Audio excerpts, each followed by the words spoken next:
ஒரு காரியத்தை சொல்லி நம்ம வந்து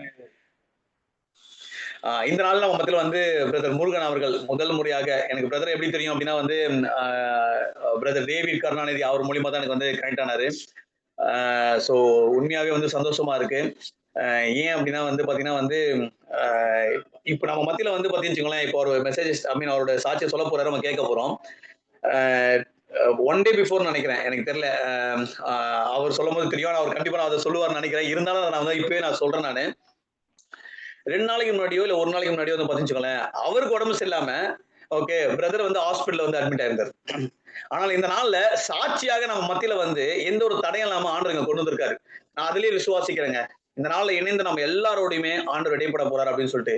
ஓகே, அவரு போன அந்த போராட்டத்துக்குள்ள ஆண்டவர் வந்து ஒரு ஒரு விடுதலையை கொடுத்து இந்த நாள் நம்ம மத்தியில வந்து கொண்டு வந்திருக்காரு. Brother thank you so much. எங்க முன்னாடி வந்து வந்ததுக்காக உங்க நேரத்தை வந்து ஒதுக்கி உங்களுடைய சாட்சியை சொல்ல வந்ததுக்காக உங்களுக்கு நன்றி செலுத்துறேன் பிரதர். Over to you. நீங்க வந்து அன்மியூட் பண்ணி நீங்க வந்து ஸ்டார்ட் பண்ணலாம் பிரதர். ஆமென். நன்றி. கேக்குதா பிரதர்? கேக்குது பிரதர். கேக்குதா? Okay okay. நன்றி. ஆண்டவராகிய இயேசு கிறிஸ்துவின் நாமத்தினால உங்கள் எல்லாரையும் இந்த ஜூம் மீட்டிங் மூலமாக சந்திக்கிறதற்கு தேவன் கொடுத்த நல்ல கிருபைக்காக கர்த்தருக்கு ஸ்தோத்தரிக்கிறேன். ஒரு சின்ன ஜெபம் பண்ணிட்டு நம்ம ஸ்டார்ட் பண்ணலாம். தகப்பனே, ஆண்டவராகிய இயேசு கிறிஸ்துவின் நாமத்தினால இந்த கூட்டத்தை ஆசீர்வதிங்க சுவாமி. ஆவியானவரே, உம்முடைய திருக்கரத்துல நாங்கள் ஒப்பு கொடுக்கிறோம் அப்பா. ஆண்டவர் இதுல இணைந்திருக்கிற ஒவ்வொரு பிள்ளைகளை மேலும் உம்முடைய கரத்தை வைக்கும்படியாய் ஜெபிக்கிறேன் இயேசு கிறிஸ்துவின் நாமத்தினால. ஆண்டவரே, இந்த ஹல்லேலூயா மீட்டிங் மூலமாக கர்த்தருடைய நாமம் மகிமைப்பட அநேகருடைய ஆவிக்குரிய வாழ்க்கையில ஒரு மறுமலர்ச்சி உண்டாக கர்த்தருக்காக எழும்பி பிரகாசிக்க தேவனீர் கிருபை பாராட்டும்படியாய் ஜெபிக்கிறோம். எல்லா அசுத்தங்களையும் அந்தகார கிரிகளையும் வானமண்டல பொல்லாத ஆவிகளின் சேனைகளையும் நசரேனாகிய இயேசு கிறிஸ்துவின் நாமத்தினாலே கடிந்து கொள்ளுகிறோம். கர்த்தருடைய தேவன் நீர் மகிமைப்படுவீராக. உம்முடைய ராஜ்யம் கட்டப்படும்படியாக, உம்முடைய மகிமை வெளிப்படும்படியாக, நீர் மகிமைப்படும்படியாக பெரிய காரியங்களை செய்யும் ஆண்டவரே. நாங்கள் சிறுகணும், நீர் பெருகணும். உம்முடைய நாமம் மட்டும் மகிமைப்படட்டும். இயேசு கிறிஸ்துவின் நாமத்தில் ஜெபிக்கிறோம் நல்ல பிதாவே. ஆமென் ஆமென். ஹல்லேலூயா. ஆண்டவருடைய நாமம் ஆண்டவருடைய நாமம் மகிமைப்படட்டும். ரொம்ப சந்தோஷம் உங்களை எல்லாரையும் சந்திப்பதின் மூலமாக தேவனுடைய நாமத்தை மகிமைப்படுத்த தேவன் கொடுத்த நல்ல கிருபைக்காக கர்த்தரை ஸ்தோத்தரிக்கிறேன். டேவிட் வெங்கட் பிரதருக்காக கர்த்தரை துதிக்கிறேன். அவர்கிட்ட முதல் டைம்ல பார்க்கும்போதே பேசும்போதே நான் உணர்ந்த ஒரு காரியம், ஆண்டவருக்காக எதையாவது செய்ய வேண்டும் என்கிற ஒரு ஏக்கம் அவருடைய உள்ளத்தில் இருந்ததை நான் அறிந்து கொண்டேன். அதாவது என் நேர பார்க்க முடியல, போன்ல பேசும்போது அறிந்து கொண்டேன். அதனால கர்த்தர் இந்த காரியங்களை, மகிமையான காரியங்களை செய்வார் என்று விசுவாசிக்கிறேன். எல்லோரையும் கர்த்தருக்காக ஏதாவது ஒன்று செய்யும்படியாக தேவனுடைய ஆவியானவர் நம்மை வழி நடத்துவார் என்று நான் விசுவாசிக்கிறேன். இந்த நாளில நாம் ஒரே ஒரு காரிய வசனத்தை, 2 வசனத்தை மட்டும் வாசித்து அதற்கு அப்புறமாக என்னுடைய சாட்சியை உங்களோடு கூட பகிர்ந்து கொள்ளும்படியாக தேவன் என் இருதயத்திலே பாரப்படுத்தினார். நான் ஆண்டவருடைய சமூகத்துல நோக்கி நான் ஜெபிக்கும் போது, ஆண்டவரே, என்ன காரியத்தை பேச வேண்டும், என்ன நான் அதிகமாக மக்களோடு கிராமங்களில மக்களோடு கூட சேர்ந்துதான் மெசேஜ் கொடுத்து பழக்கம். இது 2வது 3வது தடவை என்று நினைக்கிறேன். ஆன்லைன்ல பெரிதாக எனக்கு பழக்கம் இல்லை. ஆனாலும் எப்படி ஆண்டவரே பேச வேண்டும் என்று சொல்லி நான் ஆண்டவருடைய சமூகத்தை நோக்கி பார்க்கும்போது ஆண்டவர் கொடுத்த ஒரு காரியம், சங்கீதங்களின் புஸ்தகம் 103வது சங்கீதம். நாம் எல்லோருக்கும் தெரிந்த ஒரு சங்கீதம். எல்லா ஜெபத்திலும், எல்லா ஆராதனைகளிலும், சபை ஆராதனைகளிலும் முடிந்த உடனே எல்லாரும் சொல்லுகிற ஒரு வசனம். இந்த வசனத்தை சொன்ன உடனே எல்லாரும் பேக்கப் பண்ணி ஓடுறதுக்கு ரெடியா இருப்பாங்க.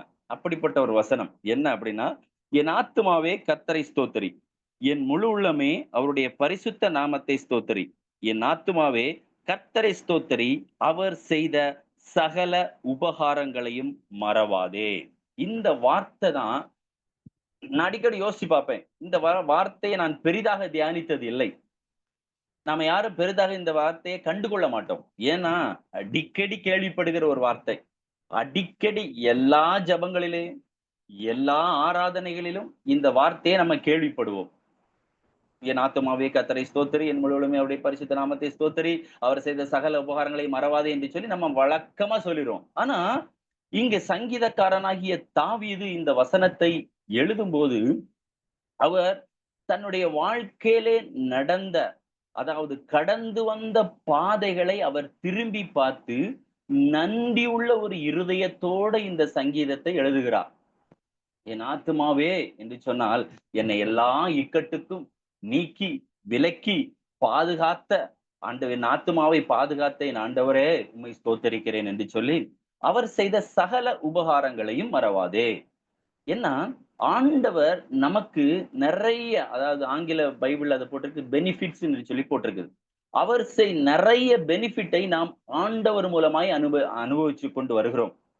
இந்த நாட்களில நாம் இன்றைக்கு இந்த சூழ்நிலையிலே, அது வெதர் இந்தியர்கள், இந்தியர்களை பற்றி நான் சொல்லுகிறேன். அவர்கள் கிறிஸ்தவர்களாய் இருந்தாலும் சரி, இஸ்லாமியர்களாய் இருந்தாலும் சரி, இந்துக்களாய் இருந்தாலும் சரி, இன்றைய நாட்களில நாம் படித்து ஒரு பட்டம் பெறுவதற்கு காரணம் யார் என்று சொன்னால் கிறிஸ்தவ மிஷினரிகள். நாம் இன்றைக்கு இந்த பேண்ட் ஷர்ட் போட்டிருக்கிறோம் என்று சொன்னால் அதற்கு காரணம் கிறிஸ்தவ மிஷினரிகள். நான் ஒரே ஒரு எக்ஸாம்பிள் உங்களுக்கு சொல்லுகிறேன். நான் கன்னியாகுமரி மாவட்டத்தை சார்ந்தவன். நான் சிறு வயதுல இருக்கும்போது, ரொம்ப சின்ன பையனா இருக்கும்போது, ஒரு 6-7 வயது எனக்கு விவரம் தெரிந்த அந்த நாட்களில அநேக பாட்டிய மக்களை நான் பார்த்திருக்கிறேன். அந்த பாட்டிய மக்கள் அநேகர் என்ன பண்ண மாட்டாங்கன்னா, பிளவுஸ் போட மாட்டாங்க. எங்க ஊர்ல ரவுக்கை என்று சொல்லுவார்கள். அதை போட மாட்டாங்க. அப்ப எனக்கு அதற்குரிய காரணம் தெரியாது. ஏன் இவர்கள் போட மாட்டேன்றாங்க அப்படின்னு நான் யோசிச்சு கொண்டு கடந்து போயிட்டேன். ஆனா நான் ரட்சிக்கப்பட்டு சபை வரலாறுகளை நான் வாசிக்க ஆரம்பித்தவுடன் தான் எனக்கு ஒன்று புரிய ஆரம்பித்தது. அந்த நாட்களில கன்னியாகுமரி மாவட்டத்தை சார்ந்தவர்கள், அப்போ கன்னியாகுமரி மாவட்டம் திருவாதாங்கூர் இது கூட இருந்தது, அப்போ ராஜ்யத்து கூட இருந்தது. அந்த நாட்களில பெண்கள் ரவுக்கை அணிய வேண்டும் என்று சொன்னால் அவர்களுடைய பிரஸ்டுக்காக வரி செலுத்த வேண்டுமாம். அப்படி வரி செலுத்த முடியாதவர்கள் ரவுக்கை போடாமல், அதாவது பிளவுஸ் போடாம சாரிய மட்டும் மறைத்து வைத்திருப்பார்களாம். அந்த ராஜா வரும்போது அவர்கள் அதை காண்பிக்க வேண்டும் என்று சொல்லி ஒரு சட்டம் இயற்றப்பட்டிருந்தது. நல்ல கவனிங்க, தேவன் நம்முடைய வாழ்க்கையில எவ்வளவு பெனிஃபிட்ஸ், எவ்வளவு நன்மை செய்திருக்கிறார்.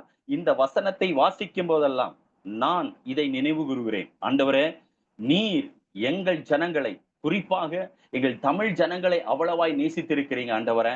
எத்தனை பள்ளிக்கூடங்கள், எத்தனை மருத்துவமனைகள், எல்லாவற்றைக்கும் காரணம் யார் என்று சொல்லி நீங்கள் வரலாறை வாசித்து பார்த்தீர்கள் என்று சொன்னால் அதில் எல்லாவற்றிற்கும் காரணம் கிறிஸ்தவ மிஷினரிகள்.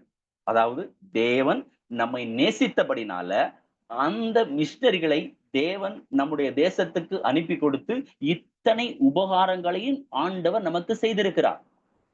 இன்றைக்கு அநேகர் படித்து பட்டம் பெற்றவர்களா இருக்கலாம், அவர்கள் எந்த மதத்தை சார்ந்தவர்களாகவும் இருக்கலாம். அதற்கு காரணம் என்ன தெரியுமா?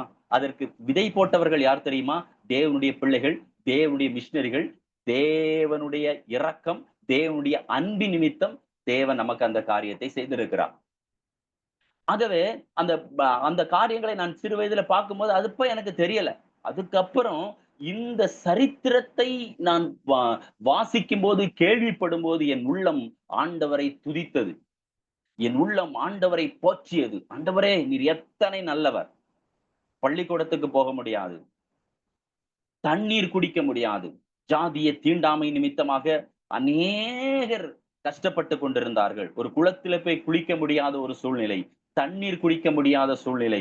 இன்றைக்கு பாருங்கள், எல்லாம் மாறிவிட்டது. பெண்கள் உடன்கட்டை ஏறுதல் என்கிறதான பழக்க வழக்கத்தில அடிமைப்பட்டு கொண்டிருந்தார்கள், மதம் என்கிற போர்வையிலே. அதை இன்றைக்கு எல்லாம் முறியடித்ததற்கு பின் காரணம், மூல காரணம் யார் என்று சொன்னால் அது தேவன் ஆண்டவராகிய இயேசு கிறிஸ்துவின் மிஷனரிகள். நல்ல கவனித்து பாருங்க, ஒரு நிமிஷம் திரும்பி பாருங்க. நம்ம ஆண்டவர் நமக்கு எத்தனை நன்மை செய்திருக்கிறார். ஒன்றே ஒன்று, நாம இன்றைக்கு படிக்காமல் இருந்திருந்தால், பள்ளிக்கூடம் போகாமல் இருந்திருந்தால், நாம் இன்றைக்கு ஆடு மேய்த்துக்கொண்டு, மாடு மேய்த்துக்கொண்டு, ஒருவேளை அடிமைகளாய் இருந்திருப்போம். ஆனால் ஆண்டவர் நம் மேல் வைத்த கிருபை எவ்வளவு கிருபை என்று பாருங்கள். இன்றைக்கு அநேகர் அமெரிக்காவில, இங்கிலாந்துல, இன்னும் பல தேசங்களில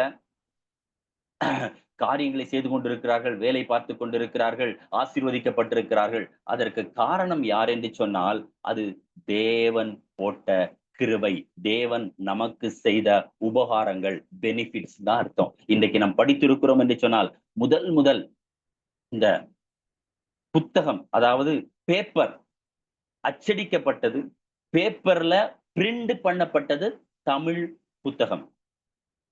முதல் இந்தியாவிலேயே ஒரு பேப்பர் அச்சடிக்கப்பட்டது நம்முடைய தமிழ்நாட்டுல தாரங்கம்பாடியில. நினைத்து பாருங்க. அதுக்கு காரணம் யார் என்று சொன்னால், தேவனுடைய மிஷனரி ஆகிய சீகன் பால் கூடிய தீவிர முயற்சி நிமித்தமாக அந்த புத்தகத்தை பிரிண்ட் பண்ணக்கூடிய கிருபைகளை தேவன் நம்முடைய தமிழ்நாட்டில் வைத்தார். அது நிமித்தம் அநேகர் படித்தார்கள். அதற்கு முன்பாக ஒரு சிலர் மட்டும்தான் படிக்க முடியும். அதுவும் எதுல படிக்க முடியும் என்று சொன்னால், அந்த மணலில எழுதி ஆனா ஆவண்ணா என்று சொல்லி கைகளினால எழுதிதான் படிக்க முடியும். அப்படிப்பட்ட சூழ்நிலையில இருந்ததை அந்த சீகன்பால்க் என்கிறதான தேவ மனிதர் கண்டு மனதுருகி, ஆண்டவரே என் ஜனங்கள் இப்படி இருக்கிறார்களே என்று சொல்லி மனதுருகி, ஆண்டவர் அவர் மேல் வைத்த கிருபை நிமித்தமாக, நம்மேல் வைத்த இரக்கத்தின் நிமித்தமாக அந்த காரியங்களை செய்து பேப்பர்ல பிரிண்ட் பண்ண வைத்திருக்கிறார். இன்றைக்கு நம்ம வேதத்தை வாசிக்கிறோம், புத்தகத்துல எழுதுகிறோம், படிப்புக்காக நிறைய காரியங்கள் எழுதியிருக்கிறோம், பென்சில்ல பேப்பர் எழுதியிருக்கிறோம், எக்ஸாம் எழுதியிருக்கிறோம். இதெல்லாம் எழுதும் போது, ஒவ்வொரு பேப்பரை நம்ம யூஸ் பண்ணும்போது நாம் ஆண்டவரை நன்றி செலுத்த வேண்டும். அதான் சங்கீதக்காரன் சொல்லுகிறான், என் ஆத்துமாவே நீ கர்த்தரை ஸ்தோத்திரி, என் முழு உள்ளமே நீ அவருடைய பரிசுத்த நாமத்தை ஸ்தோத்திரி, என் ஆத்துமாவே நீ கர்த்தரை ஸ்தோத்திரி, அவர் செய்த சகல உபகாரங்களை மறவாதே. நினைத்து பாருங்க, இன்றைக்கு நாம இந்த ஷர்ட் போட்டோம்னா இந்த வசனத்துக்காக கர்த்தருக்கு நன்றி சொல்லணும். நம்ம படித்து இன்றைக்கு பெரிய ஆளா இருக்கிறோம்ல, அதற்கு நாம் கர்த்தருக்கு நன்றி செலுத்த வேண்டும். இன்றைக்கு நம்ம எப்படி எல்லாமோ வாழ்ந்து கொண்டிருக்கிறோம், சந்தோஷமா இருக்கிறோம், மகிழ்ச்சியோடு இருக்கிறோம், கார்ல போறோம், நிறைய ஆசீர்வாதங்களை தேவன் நமக்கு கொடுத்திருக்கிறார், நல்ல சொந்த வீடு இருக்கிறது, நிறைய ஆசீர்வாதங்களை தேவன் நமக்கு கொடுத்திருக்கிறாரே, அதற்கு காரணம் யார் என்று சொன்னால், தேவனுடைய கிருபை இரக்கம் இல்லை என்று சொன்னால், இன்றைக்கு உங்களாலும் என்னாலும் எதையுமே செய்திருக்க முடியாது, அடிமையாகவே வாழ்ந்திருப்போம். இந்த அடிமைத்தனத்திலிருந்து நமக்கு விடுதலை கொடுத்த அந்த ஆண்டவரை நாம் துதிக்க வேண்டும். நினைத்து பாருங்க, நான் ஏன் ஆண்டவருக்கு ஊழியம் செய்கிறேன் தெரியுமா? நான் ஏன் இந்த வசனத்தை வாசிக்கும் போதே என் இருதயம் பொங்குகிறது தெரியுமா? ஏன் இந்த ஆண்டவரை நான் ஆராதிக்கிறேன்? ஏன் இந்த ஆண்டவருக்காக நான் கிராமம் கிராமமாய் ஓடுகிறேன்? ஏன் எல்லா இடங்களிலும் இயேசுவின் சுவிசேஷம் வந்துவிட வேண்டும் என்று துடிக்கிறேன் தெரியுமா? நான் பிறப்பிலே நான் ஒரு கிறிஸ்தவன் அல்ல. எனக்கும் கிறிஸ்தவத்துக்கும் சம்பந்தமே இல்லை. இயேசு என்றால் யார் என்று தெரியும், ஆனால் இயேசுதான் ஆண்டவர் என்று எனக்கு தெரியாது. இப்படிப்பட்ட ஒரு பயங்கரமான ஒரு இந்து குடும்பத்திலே நான் வாழ்ந்தேன். என்னுடைய பெயர் முருகன், என்னுடைய தகப்பனார் பெயர் சண்முகம், என் தாத்தா பெயர் சுடலை. அப்படியே உங்களுக்கு புரிந்திருக்கும் நாங்கள் எவ்வளவு இந்து குடும்பத்திலே பிறந்து வளர்ந்தோம் என்று சொல்லி. என் தகப்பனார் இந்த கோயில்களில பூஜை செய்கிறவர், அது மட்டுமல்ல சாமி ஆடுகிறவர், பயங்கரமான சாமியாடி பயங்கரமான பூஜை நமஸ்காரங்களை செய்கிறவர்கள். அதாவது நம்முடைய இந்து கோயில்கள்ல எண்ணெய் மஞ்சள் சாத்துகிறது, அந்த கோயில் குடைகள் என்று சொன்னால் அதற்கு முன்பாக நின்று நடத்துகிறது, அந்த காரியத்துல என் தகப்பனார் ஈடுபட்டு கொண்டிருந்தார். இந்த சூழ்நிலையில நான் பயங்கரமாக இந்து குடும்பத்துல, பயங்கரமான பாரம்பரிய இந்து குடும்பத்துல, பக்தி உள்ள குடும்பத்துல வளர்க்கப்பட்டேன். வெள்ளிக்கிழமை செவ்வாய்க்கிழமை என்று சொன்னால் எங்க வீட்டுல மீன் வாங்க மாட்டோம். பயங்கரமான பக்தி. எங்கள் வீடு முழுவதுமாக ஒரு அறை இருக்கிறது. அந்த அறையில அப்போ பெரிய அறையிலாங்க, ஒரே அறை தான். அந்த அறையில ஒரு ஒரு ஓரத்துல எங்களுக்கு பூஜை அறை என்று சொல்லி ஒரு ஒரு ஏரியா இருக்கும். அது ஃபுல்லா விக்கிரக போட்டோக்களாய் நாங்கள் அடுக்கி வைத்திருக்கிறோம். நான் சபரிமலைக்கு மாலை போட்டிருக்கிறேன்.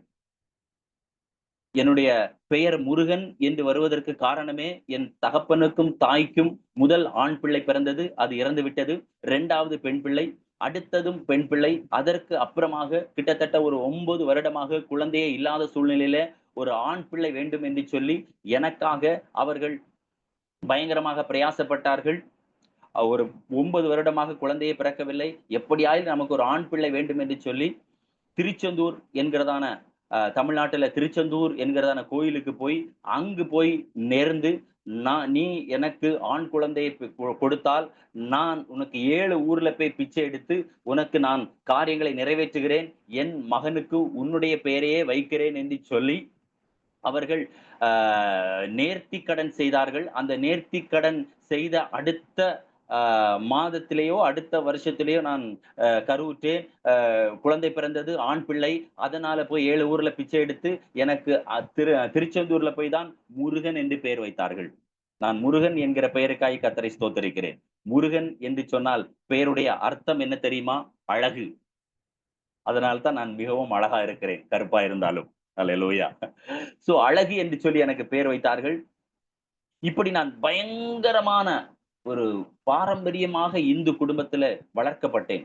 ஆனால் என்னுடைய தகப்பனார் கோயில் பூசாரியாக இருந்தாலும், என் தகப்பனார் சாமியாடியா இருந்தாலும் பயங்கரமான குடிகாரரா இருந்தார். அவர் பயங்கரமா குடிக்கு அடிமைப்பட்டுக் கொண்டிருந்தார். நான் சில நேரங்களிலே என்னுடைய கடந்த காரியங்களை சொல்லும் போது சில நேரம் என்னுடைய வேதனை நிமித்தமாக, ஒரு கஷ்டத்தின் நிமித்தமாக சில நேரம் தொண்டை அடைக்கலாம், மன்னித்துக் கொள்ளுங்கள். பயங்கர குடிகாரரா இருந்தார். எங்க அம்மாவ எப்பவும் குடிச்சிட்டு அடிப்பார். ஆனா வெள்ளிக்கிழமை, செவ்வாய்க்கிழமை கோயில் பூசை நாட்களில, கோயில் குடை திருவிழாக்கள் நாட்களில அவர் பயங்கர பக்திமானாய் மாறி விடுவார். நான் இதை பார்த்து எனக்கு மிகவும் ஒரு விதத்துல சந்தோஷமா இருக்கும், ஒரு விதத்துல ஒரு வேதனையா இருக்கும்.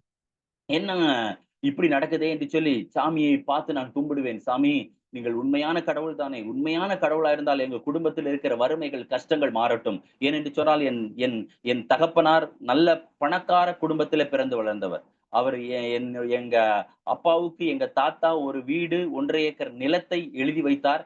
எல்லாவற்றையும் குடி பழக்கத்திற்காக விற்றுவிட்டு எங்கள் அம்மா ஊருக்கு வந்து விட்டார்கள். இப்ப எங்க அம்மா ஊர்ல வர்றோம்னா எங்க அம்மாவுக்கு வீட்டுல இடம் இல்ல, வீடு இல்ல. நாங்கள் இருந்தது முதல் இருந்தது எங்க தெரியுமா? அந்த குளம் ஓரத்துல பிறம்போக்கு நிலம் என்று சொல்வார்கள். குளத்தன் கரை குளம் இருக்கிற அந்த கரையில தான் மண்ணால வீடு கட்டி மேலே ஓலை வைத்து நாங்கள் அங்கே குடியிருந்தோம். இந்த சூழ்நிலையில எப்பொழுதும் சண்டை, பிரச்சனை, போராட்டங்கள் வந்து கொண்டே இருந்தது. எப்பொழுதும் எங்க வீட்டுல சண்டை கேட்டுக்கொண்டே இருக்கும், சண்டை நடந்து கொண்டே இருக்கும், சமாதானமே இருக்காது, சந்தோஷமே இருக்காது. மழை வந்தா எங்க வீட்டுல ஒழுகும்.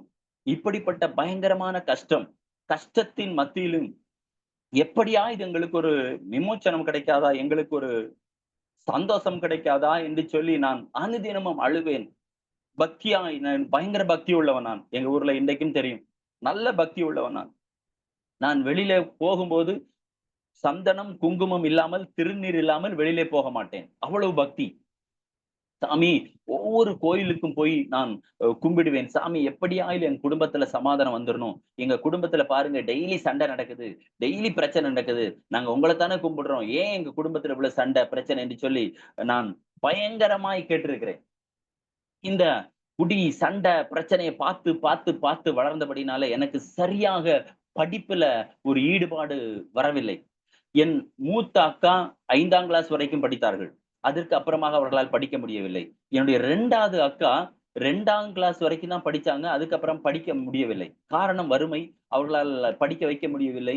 அவர்களுடைய எண்ணம் என்னவென்று சொன்னால், என் தம்பியை எப்படியாயிலும் நாங்கள் 2 பேரும் வேலைக்கு போய், அதாவது எங்க 2 அக்காவும் எங்க அம்மாவும் வேலைக்கு போய் தான் என்னை படிக்க வைக்கிற. நான் அரசு பள்ளியில தான் படித்தேன்.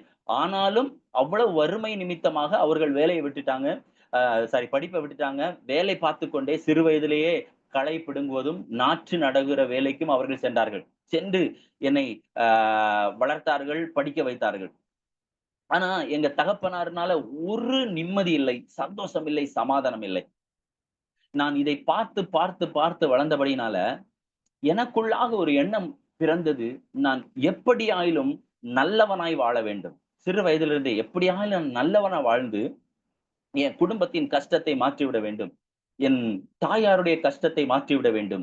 என்னுடைய அக்கா அம்மார்களை, ஒரு அக்காவுக்கு கொஞ்ச நாள் கழித்து கல்யாணம் ஆயிடுச்சு. இன்னொரு அக்கா ரொம்ப கஷ்டப்பட்டு எங்க கூட இருந்தாங்க. எங்க அக்காவை என் தகப்பனார் அடிக்கடி சண்டை வரும்போதெல்லாம் அடிப்பார்.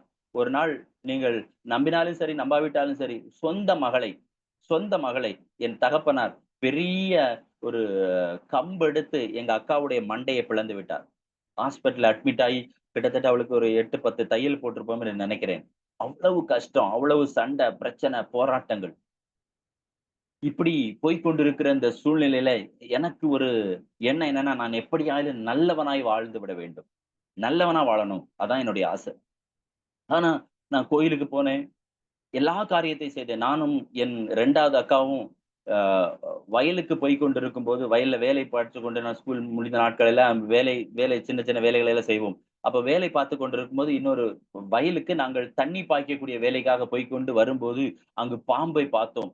உடனே எங்க அக்கா சொல்றா, "நம்ம பாம்ப பார்த்திருக்கிறோம் தம்பி. அதனால நமக்கு ஏதோ ஒரு தோஷம் வரப்போகுது. அதனால நம்ம நாகர்கோயில் இருக்கிற நாகராஜா கோயில்ல போயிட்டு பால் ஊத்துவோம்ன்னு" சொல்லி அன்றையிலிருந்து நாங்கள் பல நாட்கள் ஞாயிற்றுக்கிழமையானால் நாகராஜா கோயிலுக்கு சென்று எங்களுக்கு நான் இதுவரைக்கும் சிறு வயதுல டீ, பால், காப்பி குடித்ததில்லை. ஆனால் இந்த கோயிலுக்கு பால் ஊற்றி அதை நமஸ்கரித்து காரியங்களை செய்து கொண்டு வந்தோம். ஆனாலும் எங்கள் வாழ்க்கையில ஒன்று நடக்கவில்லை. இந்த சூழ்நிலையிலே நான் படித்தேன். படித்தேன். 10ல ஃபெயில் ஆயிட்டேன். ஏன்னா, என் குடும்பத்துடைய கஷ்டங்கள், வேதனைகள், அந்த காரியங்களை பார்த்து, பார்த்து கெட்ட வார்த்தைகளையும், சண்டைகளையும் பார்த்து, பார்த்து வேதனை, கஷ்டம் அதை பார்த்து, பார்த்து வளர்ந்தபடினால, எனக்கு சரியான ஒரு படிப்பின் மேல ஒரு ஒரு இன்ட்ரெஸ்ட் இருக்கோ இல்லையா தெரியும். இன்ட்ரெஸ்ட் இருந்துச்சு. ஆனா எனக்கு படிப்பு வரல. காரணம் என்னன்னு எனக்கு தெரியல. நான் ஆவரேஜ் ஸ்டூடண்ட் தான். எப்படியோ படித்து 10த் முடிச்சு டிப்ளமோ ஜாயின் பண்ணிட்டேன். டிப்ளமோ ஜாயின் பண்ணி, டிப்ளமோ மெடிக்கல் ரேடியோகிராஃபி. அந்த டிப்ளமோ ஜாயின் பண்ணனா காசு கிடையாது. அப்போ அட்மிஷன் ஃபீஸ் ரூ. 500, மந்த்லி ஃபீஸ் ₹500. இந்த ₹500க்கு எனக்கு காசு இல்ல. அப்ப என் குடும்பத்தை அறிந்த ஒரு சகோதரன் சொன்னார், "தம்பி நீ பரவால்ல. நீ இவ்வளவு கஷ்டப்படுற. உன் குடும்பமும் இவ்வளவு கஷ்டப்படுறாங்க. நீ ஒண்ணு பண்ணு. நான் என்னுடைய ரிங்க தாரேன். அத நீ அடகு வைத்து நீ படித்துக்கொள். அப்புறமா திருப்பிக்கொள். இல்லன்னா நானே அத திருப்பிக்கிறேன்னு" சொல்லிட்டு எனக்கு முதல் முதல் டொனேஷன் அதாவது அட்மிஷன் ஃபீஸ் கட்டுனது என்னுடைய நண்பர் மூலமாக அந்த ரிங்க அடகு வைத்து. நான் ஃபீஸ் கட்டுனது எப்படி என்று சொன்னால், என் என் எங்க வீட்டு பொறுப்ப எங்க அம்மாவும், எங்க அக்காவும் வேலைக்கு போய் தான் அதை பார்த்துக் கொள்ள வேண்டும். மூத்த அக்காளுக்கு கல்யாணம் ஆயிடுச்சு. 2 அம்மாவும், அக்காவும் தான். என் தகப்பனார்ல எந்த பிரயோஜனமும் இல்லை. நல்ல வேலைக்கு போவார். என் தகப்பனார் மாரி நல்ல ஸ்ட்ராங் பெர்சன் யாரும் கிடையாது. நல்ல வேலைக்கு போவாரு. நல்ல குடிச்சு கொண்டு வருவார். போகும்போது 2டே கால்ல வருவார் போவார். வரும்போது 16 கால்ல வருவார். யோசித்து பாருங்க. வந்தாலே எனக்கு எனக்கு எங்க அப்பா வீட்டுக்கு இரவு வந்தாலே நான் பல நாட்கள் அழுதிருக்கிறேன். ஐயோ! இரவு வருகிறதே சண்டை வந்துருமேன்னு சொல்லி. எங்க வீட்ல பயங்கர சண்டை நடக்கும். அப்படியே ஊர்ல இருக்கிற எல்லாரும் வேடிக்கை பார்ப்பாங்க. சண்டை போடுறத. சண்டை போட்டத பார்த்துட்டு, அடிச்சு எல்லாரையும் தவசம் பண்ணிட்டு எங்க அப்பா உள்ள போயிருவாரு. நாங்க தெருவுல நின்று அழுது கொண்டிருப்போம். அதை ஜனங்கள் பார்த்து வேடிக்கை பார்த்துக் கொண்டு அவங்க வீட்டுக்கு போவார்கள். எவ்வளவு வேதனை நெனச்சு பாருங்க. இப்படிப்பட்ட சூழ்நிலையில் நான் வளர்க்கப்பட்டபடினால அவ்வளவு வேதனை, கஷ்டம். நான் ஒவ்வொரு நாளும் சாமிய கும்பிடுறேன். சாமி எப்படியாயிலும் எப்படியாயிலும் என் குடும்பம் கஷ்டம் மாறணும். எப்படியாயிலும் நாங்கள் வாழ்க்கையில முன்னேறணும். என்னை நல்லவனாய் மாற்றிவிடும் என்று சொல்லி என்னை நல்லவனா மாறணும், மாறணும், மாறணும் என்கிற ஆசை. காரணம் என் குடும்பத்தை பராமரிக்க வேண்டும். என் குடும்பத்த பார்க்க வேண்டும். எங்களுடைய குடும்பத்துல எங்க அக்காவுக்கு கல்யாணம் பண்ணி குடுக்கணும். எங்க அம்மாவ நல்லபடியா பார்த்துக்கிடணும். இந்த சூழ்நிலையில எனக்கு தம்பி பிறந்துட்டான். என் தம்பிய கவனிக்கணும். என் தம்பியை நல்லா படிக்க வைக்க வேண்டும் என்று சொல்லி எனக்குள்ளாக ஒரு ஒரு பாரம், ஒரு வே ஏக்கம் இருந்து கொண்டே இருந்தது. ஆனால் என்னால் முடியவில்லை. காரணம் என்னன்னா, நான் வளர்ந்த சூழ்நிலையில பாவத்துக்கு அடிமையானேன். பசங்க கூட சேர்ந்து தண்ணி அடிக்கிறது, சிகரெட் பிடிக்கிறது, மற்ற பாவ பழக்கவழக்கத்துக்கு அடிமையானேன். இப்ப படிச்சு முடிச்சாச்சு. படிச்சு டிப்ளமோ ரேடியாலஜி படிச்சு முடிச்சாச்சு. முடிச்சு வேலை தேடி சென்னைக்கு வரேன். சென்னைக்கு வந்தா, இங்க அங்கேயாவது கேட்கறதுக்கு ஆள் இருந்தது. அம்மா இருந்தாங்க, அக்கா இருந்தாங்க, கேட்கறதுக்கு ஆள் இருந்தது. சென்னை வந்தா யாருமே இல்ல கேட்கறதுக்கு. ஏன் இஷ்டம் போல நடந்தேன். ஆனால் உள்ளுக்குள்ள ஒரு ஆசை இருக்கிறது. எப்படியாவது நான் நல்லவனாய் வாழ வேண்டும் என்கிற ஒரு ஆசை. ஆனா என்னால நல்லவனாய் வாழ முடியவில்லை. கோயிலுக்கு போறேன், எல்லாவற்றையும் செய்றேன். சாமி கும்பிடுறேன், எல்லாவற்றையும் செய்றேன். பட் நல்லவனாய் வாழ முடியவில்லை. என்னால என் குடும்பத்த காப்பாற்ற வேண்டும் என்கிற ஆசை இருக்கிறது. ஆனால் என்னால் முடியவில்லை. அ இந்த சூழ்நிலையில நான் என்ன பண்றேன்னா, கடவுளே இந்த உலகத்துல கிடையாது போல, அப்படின்னு நெனச்சுட்டேன். கடவுளே இல்ல. இனி நமக்கு கடவுள் என்று சொன்னால் அம்மா தான்.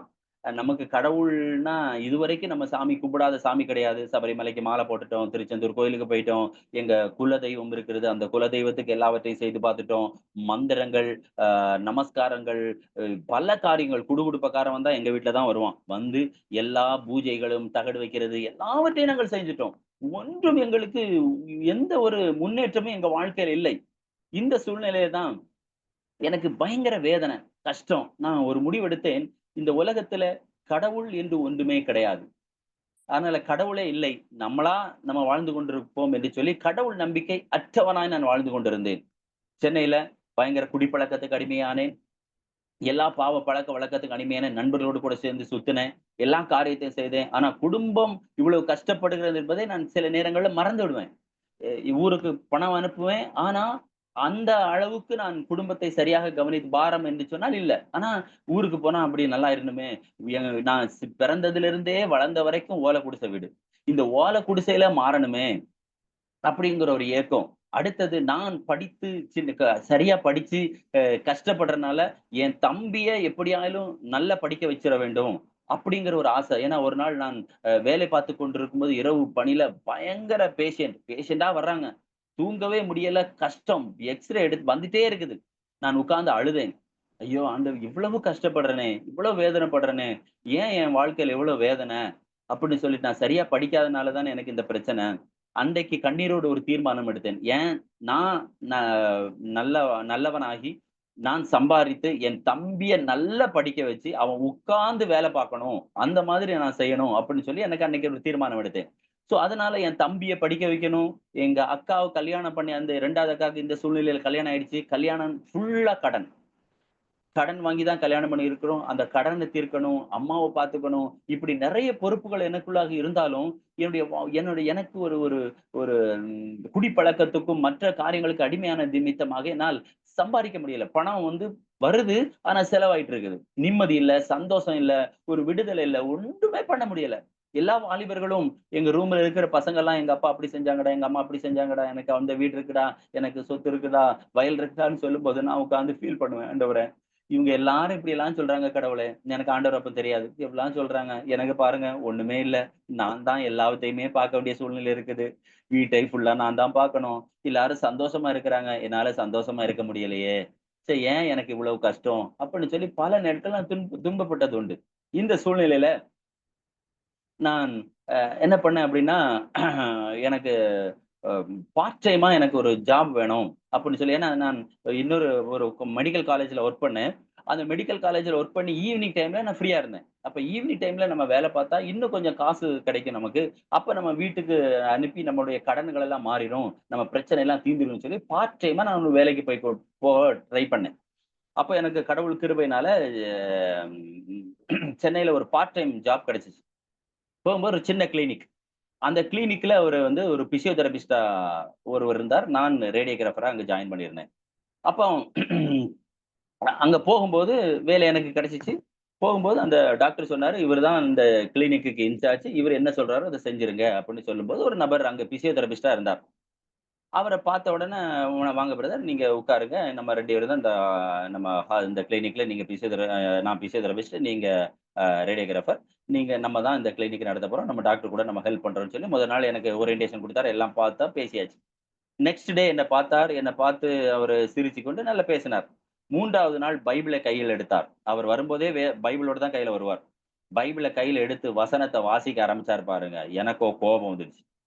இயேசு உங்களை நேசிக்கிறார் பிரதர்ன்னாரு. எனக்கு போயா கடவுளே இல்லன்னு நான் இருக்கிறேன். இதுல இயேசு நேசிக்கிறார்ன்னு ஒருத்தன் சொல்றான். எவ்வளவு கடுப்பாகும்ன்னு சொல்லிட்டு நான் சொன்னேன். நான் மனசுக்குள்ள நினைச்சுட்டேன். இவ்ளோ கஷ்டப்படுறோம். இவ்ளோ வேதனைப்படுறோம். நம்ம வாழ்க்கையில ஒரு விடுதலையே இல்ல. நிம்மதி இல்ல. நல்லவனா வாழ வேணும்னு நெனைக்கிறோம். ஆனா நல்லவனா வாழ முடியல. இந்த சூழ்நிலையில எதுக்கு இயேசு நேசிக்கிறாரு, இப்படி நேசிக்கிறாருன்னு சொல்லி இந்த பைத்தியக்கார பையன் இவ்வளவு இதா பேசுறான்னு சொல்லி மனசுக்குள்ள கெட்ட வார்த்தையில திட்டுறேன். அப்ப நான் பயங்கரமா கெட்ட வார்த்தை பேசுவேன். கெட்ட வார்த்தையில திட்டுறேன். ஆனாலும் வேற வழி இல்ல. ஏன்னா டாக்டர் சொல்லிட்டாரே, இவரு தான் இந்த கிளினிக் இன்சார்ஜ். இவரு கூட நீங்க அட்ஜஸ்ட் பண்ணி போங்கன்னு சொல்லிட்டாரேன்னு சொல்லிட்டு நான் உட்கார்ந்துட்டு இருக்கிறேன். நான் இந்த டேபிள்ல, அவர் ஆப்போசிட் டேபிள்ல.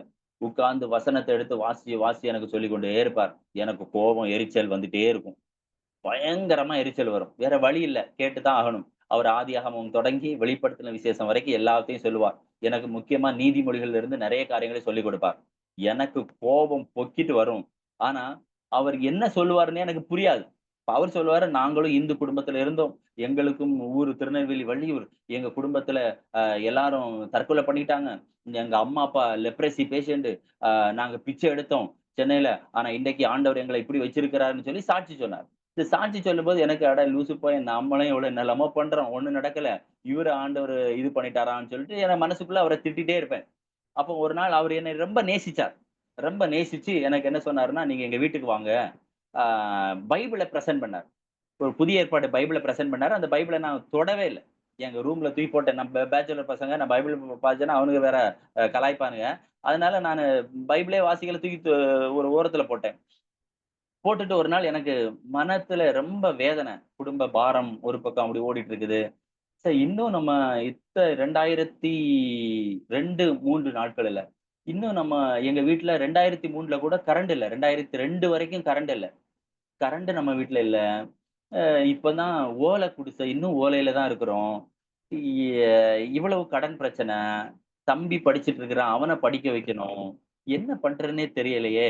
அப்படின்னு சொல்லிட்டு நான் ஒரு தீர்மானம் எடுத்தேன். என்னன்னா, நாம நல்ல வேலை பார்க்கணும். நல்ல வேலை பார்த்து நம்ம கடனெல்லாம் அடைச்சிரணும். நம்முடைய தம்பிய நல்லா படிக்க வச்சுட்டு, என்ன பண்ணிறணும்னா, எங்கேயாவது ஒரு இடத்துக்கு கண்காணாத இடத்துக்கு ஓடிறணும். ஏன்னா இந்த காரியங்கள பார்த்தா எனக்கு என்னுடைய சூழ்நிலைய பார்த்தா நான் திருமணம் ஆகுவேன். எனக்கு திருமணம் ஆகும். நான் நல்ல லைஃப்ல செட்டில் ஆகுவேன். அப்படிங்கிற நம்பிக்கையே எனக்கு இல்ல. இந்த சூழ்நிலையில நானு திருமணமே வேணாம். நம்ம தம்பிக்காகவும், நம்ம அம்மாவுக்காகவும் வாழ்ந்துட்டு, அவங்கள ஒரு ஸ்டடியா பண்ணிட்டு, நம்ம கண்காணாத ஏதாவது ஒரு இடத்துக்கு போயிரலாம். அப்படி சொல்லி தான் நான் நினைச்சுட்டு இருந்தேன். இந்த சூழ்நிலையில நான் வீட்ல இருக்கும்போது இப்படியெல்லாம் என் மைண்ட்ல அப்படியே ஓடிக்கிட்டே இருக்கு தனியா இருக்கும்போது. ஓடிக்கிட்டே இருக்குது. ஓடிட்டே இருக்கும்போது எனக்குள்ள பயங்கர வேதனை, கஷ்டம் இப்படி ஓடிக்கிட்டு இருக்கும்போது, சரி ஏதாவது ஒரு படிப்போம். ஏதாவது ஒரு புக் எடுத்து படிப்போம்ன்னு சொல்லி சும்மா பேக்ல இருந்து ஒரு புக் எடுத்தா, அது அ புதிய ஏற்பாடு அந்த நண்பர் குடுத்தது. அத முதல் முறையா நான் புதிய ஏற்பாட ஒரு பக்கம் திருப்புறேன். அங்க மத்தேயு 3 அதிகாரம் 3 வசனம். மனம் திரும்புங்கள் பரலோக ராஜ்யம் சமீபமாயிருக்கிறது. இந்த வார்த்தைய வாசித்த உடனே எனக்குள்ள ஒரு சின்ன பயம் வந்துச்சு. நான் மேக்ஸிமம் பயப்பட மாட்டேன். ரொம்ப போல்டா இருப்பேன். பயம் வந்துச்சு. பயம் வந்த உடனே எனக்கு ஒரு மாரியா இருந்துச்சுன்னு சொல்லிட்டு, என்னடா ஒரு மாதிரியா இருக்குது இந்த வசனத்த வாசிச்சா. ஐயோ! இது சரியில்ல போலன்னு சொல்லி அந்த புக்க வச்சுட்டு அப்படியே இருந்தேன். எனக்குள்ள ஒரு பயம் வந்துட்டே இருந்துச்சு. அப்ப அந்த நண்பனுக்கு ஃபோன் பண்ணேன்.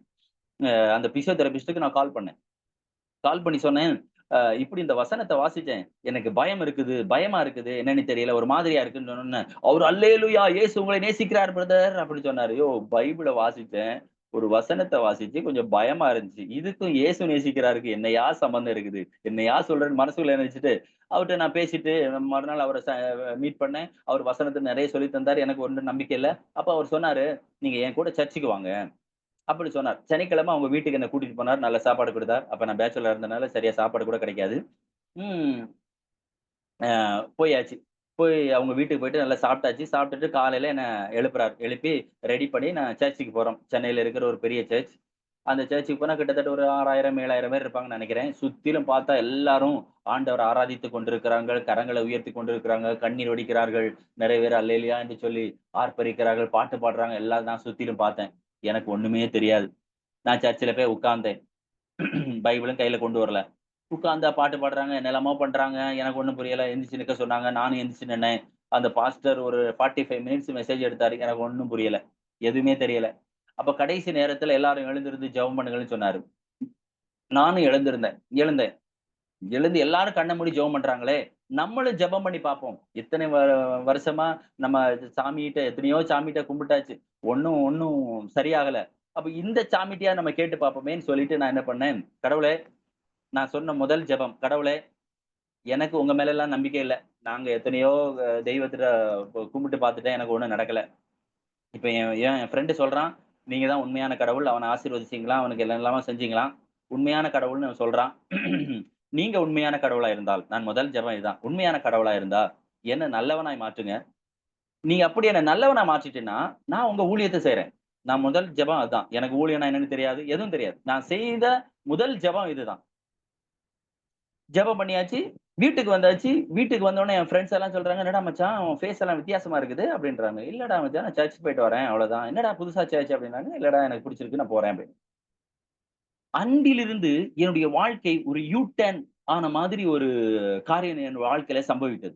அன்றிலிருந்து நீங்கள் நம்பினாலும் சரி, நம்பாவிட்டாலும் சரி, கெட்ட வார்த்தை என் வாயிலிருந்து அகன்று விட்டது.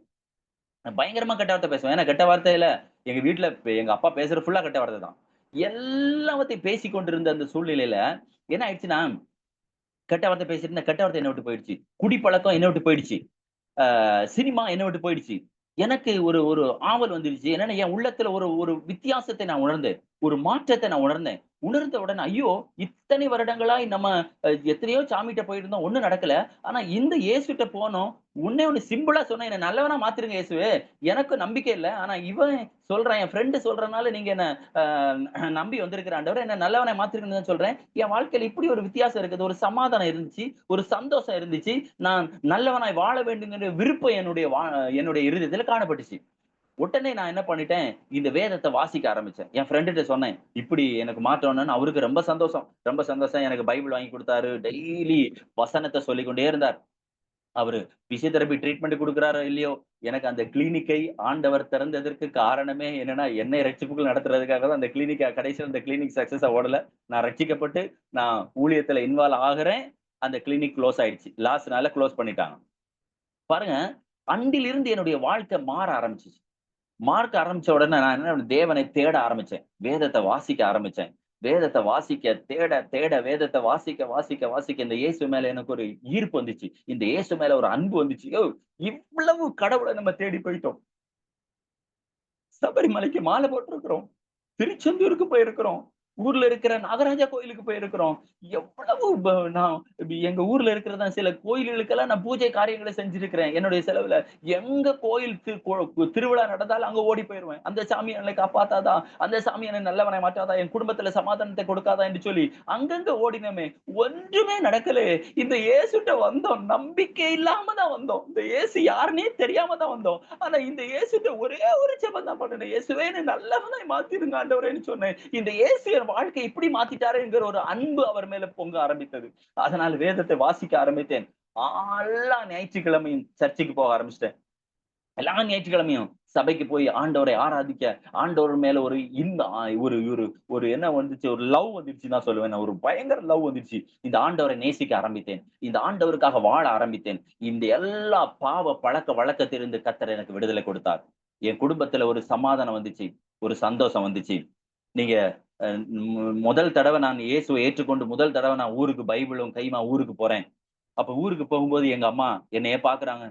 என்னைய பார்த்துட்டு நெக்ஸ்ட் டே என்ன பார்க்குறாங்க. பார்த்துட்டு சொல்றாங்க, "முருகா" அப்படின்னு கூப்பிட்டாங்க. "என்னம்மா?" அப்படின்னு சொன்னேன். "மக்களே, நீ உண்மையிலேயே முருகன் தானா? இல்ல வேற யாரோ மாத்தி வந்துட்டாங்களா? எனக்கு டவுட்டா இருக்கு மக்களே" அப்படின்னாங்க.